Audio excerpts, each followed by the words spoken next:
क्या एक देश दूसरे देश में अपने सैटेलाइट मलबे के कारण हुई क्षति के लिए मुआवजे का भुगतान करने के लिए उत्तरदायी है?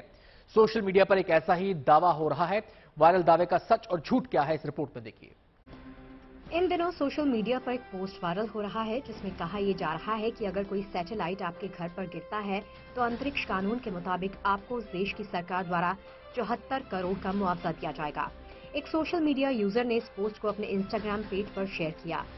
अलग अलग सोशल मीडिया प्लेटफॉर्म्स पर ये पोस्ट वायरल हो रहा है। अलग अलग यूजर्स इसी दावे के साथ पोस्ट को शेयर भी कर रहे हैं। वायरल दावा रोचक तो लग रहा था, लेकिन जानकारी सही है या नहीं ये जानना जरूरी था। लिहाजा हमने वायरल पोस्ट की पड़ताल करने की सोची। हमारे सामने पड़ताल के 2 बिंदु थे।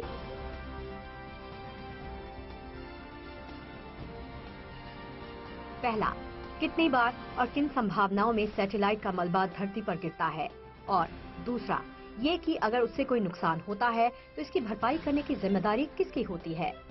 पड़ताल के लिए हमने बारी बारी से दोनों सवालों के जवाब ढूंढे।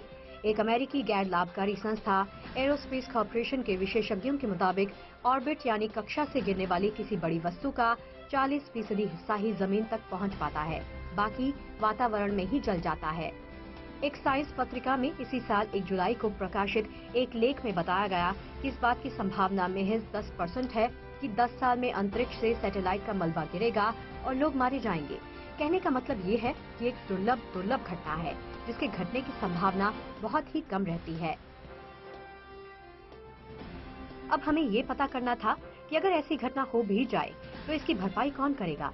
सर्च करने पर हमें मालूम पड़ा कि अगर किसी देश द्वारा प्रक्षेपित किसी सैटेलाइट का मलबा दूसरे देश में क्षति पहुंचाता है या उड़ते हुए विमान से टकराता है तो इसे 1967 की बाह्य अंतरिक्ष संधि और 1972 की देयता संधि के मुताबिक एक अंतर सरकारी मुद्दा माना जाएगा। यदि 2 देशों ने संयुक्त रूप से अंतरिक्ष वस्तु का प्रक्षेपण किया है तो वो पीड़ित पक्ष को क्षतिपूर्ति के लिए संयुक्त रूप से उत्तरदायी होंगे। आगे की सर्च में हमें ये भी पता चला कि अगर कोई सैटेलाइट किसी देश की संपत्ति पर गिरती है तो उस देश की सरकार जहां क्षति हुई है वो राजनयिक माध्यमों से मुआवजे के लिए दावा कर सकता है।